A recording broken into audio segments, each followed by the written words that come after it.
through the art of contemplation, there's 3 levels with working with the shadow, and I call it allow, accept, and embrace.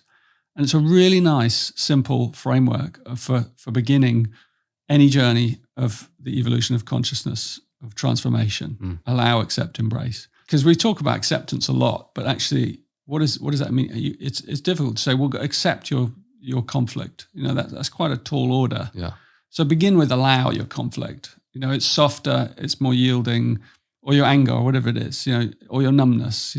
Just begin with allowing it. Take something like anxiety, or unease. Most of us, if we dig a bit deeper inside ourselves, we have a lot of that, of unease that's just there, residual. Right. We don't even know where it comes from.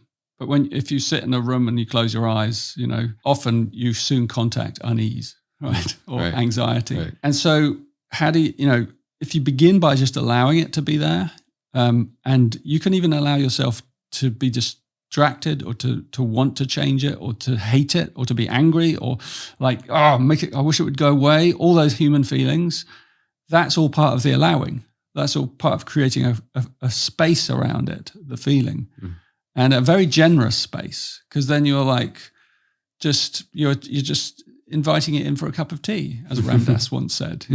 He says, you invite your neuroses in for a cup of tea, and you sit down and you say, come on, let's just, and this is things running around the room. He said, come and sit and have tea. It's over here, the thing's going crazy. And you're like, okay, you can go crazy.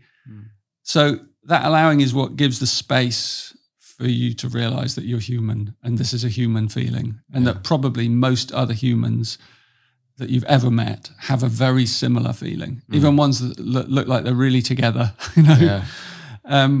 It's there. And then that allowing slowly starts to create a softness around the shadow, a gentleness, a holding, it doesn't ask anything. It's like a really good whisperer, working with a horse whisperer or something, working with a wounded or traumatized animal. You kind of let them bash about, run around, you wait. You wait. You just wait until they come close and they start to trust you.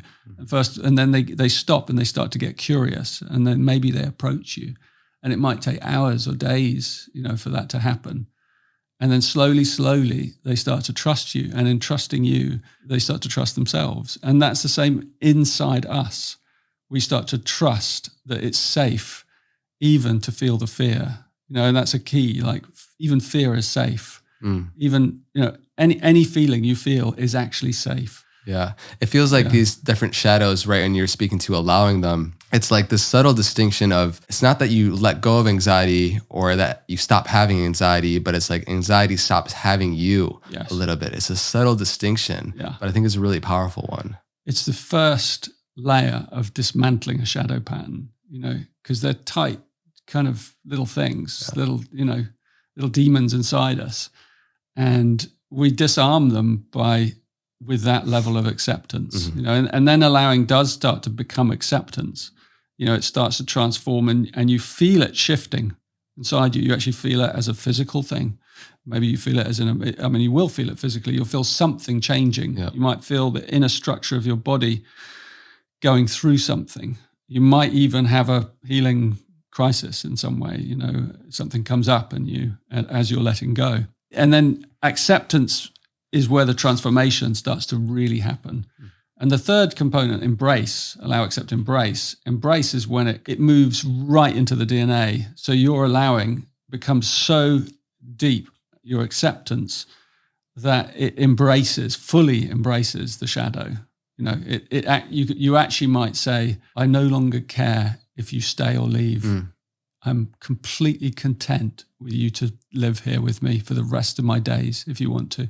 If you want to stay with me for the rest of my life, I give up. It's okay. You can. Yeah. I'm safe.